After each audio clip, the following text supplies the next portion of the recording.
being in that experience of expressing these truths. And we're talking about big truths, right? We're talking Yeah. about, we don't have to bury the lead. You've been talking about it, but like, Yeah, you about my paternity. My Yep. parents sat me down and shared that my father, my dad, is not my biological father. And that's sort of the big reveal that frames the book. And it was a really important and scary one for me to share. But there are so many other reveals in the book as well. Gabby Bernstein, a role model for spiritual seekers.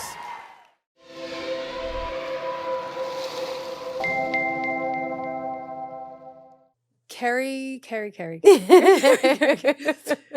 So when I first started getting into the podcast space, the agents were like, really what people want to hear is almost like listening in on somebody's conversation at a coffee like shop. a private conversation Correct. in public. That's right. Mm-hmm. So what's happening for us today is we've been friends for a short period of time, but we're actually meeting in person. Yes. So this is literally like our coffee shop moment. It is. It's like our, not really a blind date, but it's kind of like our first date. Like we've been wooing first each date. other It's our first virtually, date. but now we get to really have And an in-person love fest. Everybody can listen in on our first date.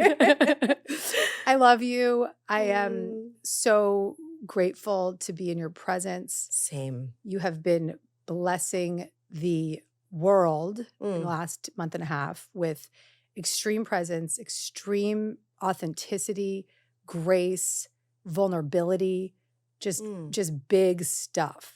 And before we get into anything, I just want to extend my friendship pride to you, because we talked before and then you did it. Well, we talked literally the day before the tour started, because almost like too on the nose, my body, as you know, had this crazy reaction before going out on tour, and I actually lost my voice before like claiming my voice in the world. I was like, this is too on the nose. And I emailed you or texted you, emailed you, called you, did all the things, like bat signaled you and said like, any thoughts, any support, any help, like I need everything I can get. I got to go out there. I need my voice.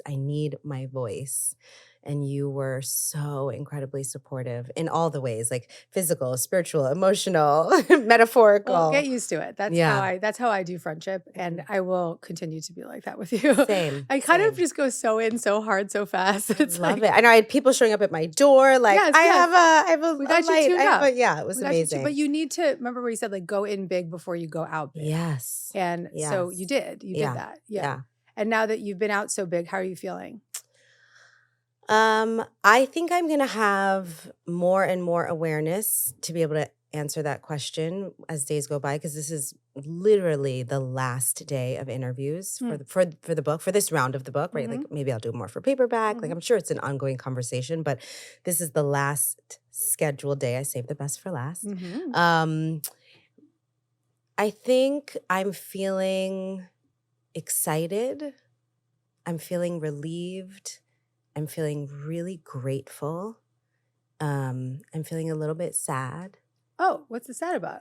I think the sad is about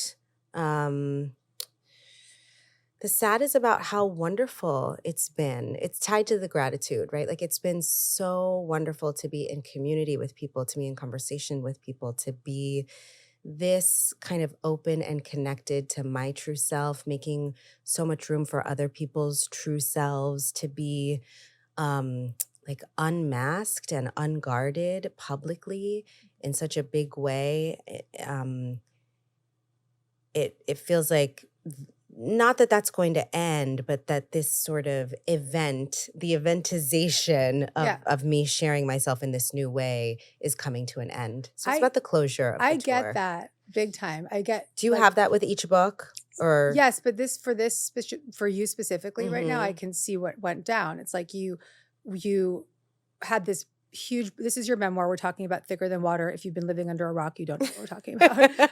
But we hope you do. But the book is so profound. It's a memoir, and it has so much of your authentic raw truth and scary things to share, big revealing things to share. But as witnessing you and even just tracking with you on text, you were like, whoa, people have such suffering. You know, when you start to go first, right? You go first, they can open up. Yes. But what I witnessed as a friend on the outside was you owning your authentic self. And this is a short period of time to claim your authentic self. Yeah. So the sadness is like really, I get that. Yeah. Because you're like, wait, this feels really good to be in my authentic truth. Yes. Yeah. And I do feel like it's not something that's going to disappear. Like now I'm here. Now I'm on the other side of it, and I do feel changed. I feel changed by the process of writing the book, and Yep. I feel changed by the process of sharing the book publicly, standing behind it, being in conversation with people about it, like embodying the words on the page in the world. Can we unpack that though? Like, what Yeah. was it about writing it that changed you? So I think that I was forced in writing it to really be with myself, my truth, my past, my reality in a different way than I've ever been before. There was no, in the same way that I talk about in the book, there kind of being this slight veil between my mother and I, this slight emotional distance. I think I had a similar relationship with myself, because that's how love was modeled, right? That's how Mm. presence was modeled, was that it doesn't have to be fully embodied, it doesn't have to be fully present. I think I was always searching for that presence, but not really finding it. And with the process of writing the book, I feel like any veil between myself and my consciousness, myself, just my relationship with me became much more clear and whole and true. Giving voice to all these parts of yourself. Yes. Yeah. Yeah. That And also like really giving voice, yes, to all these parts of myself. So including the little girl part of myself, the past versions of me, the angry versions of me, the sad versions of me, the hopeful versions of me, that like really giving permission for all these versions of who I've been in the past and who I am now to coexist within the pages of the book and within the cells of my body just felt so transformative. And Like then I'm not running from me. correct. Yeah. Once you say it, Mm-hmm. it's been spoken, it's been in many ways released, and then of course released into many, many, many copies. Yes. Yes. And many Yes, more to exactly. come. Right. So understandably, you would lose your voice before, and then you go out and you share it. So Yeah. being in that experience of expressing these truths, and we're talking about big truths, right? We're talking Yeah. about, we don't have to bury the lead. You've been talking about it, but like, Yeah. you know, learning About my paternity. My Yep. parents sat me down and shared that my father, my dad, is not my biological father. And that's sort of the big reveal that frames the book. And it was a really important and scary one for me to share. But there are so many other reveals in the book as well. Even your mother's trauma reveals. Yeah. Like the story, my favorite story in the book, I don't know why, it really struck Oh, I me. have no idea what you're going to say. You don't? No. Okay. It struck me really, really, really hard. So, and I think it's because I had the experience. I didn't have a stillborn, but I carried a baby till 5.5 months. And so I think that there's something about that long-term pregnancy loss, I will never know what your mother knew, but when you wrote about her knowing intuitively that the baby That wasn't something there, was I felt that yeah. the whole time. I felt that the whole Did pregnancy. you? Yeah. I have never really said that publicly. And then Because it must have been such a scary thing even to say to yourself, right? Because you don't want to it was, manifest for me, that. just intuitive. And then there was these like little things, but not even physically. I was like, halfway, I was 22 weeks, right? But like Gabby. she went all the way through. Yeah. And so there was this shared camaraderie that I already developed with her when you started to tell that story. But then the bit about her husband, her ex-husband, painting these pictures. You want to share about that? I mean, that was big for me too. Yeah. It was really so interesting.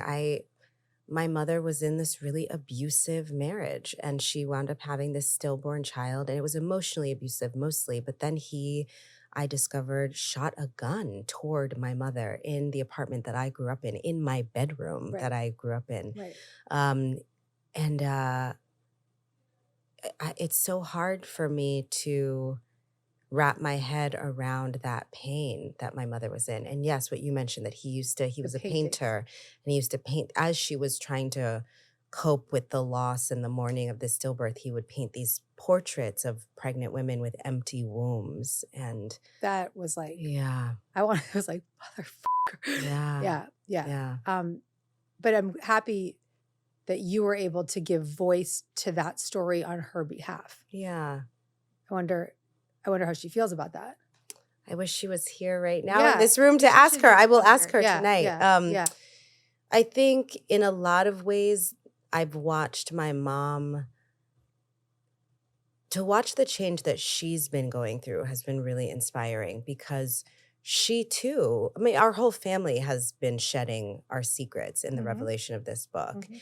And for my mother, I see how much lightness it's given her, how much freedom that I really see how much more filled with life she is and less held back by Right. these stories, by her Right. past. You've set her free. in a lot of Yeah. ways, yeah. But she Yeah. has too by clearing the space for you to do it.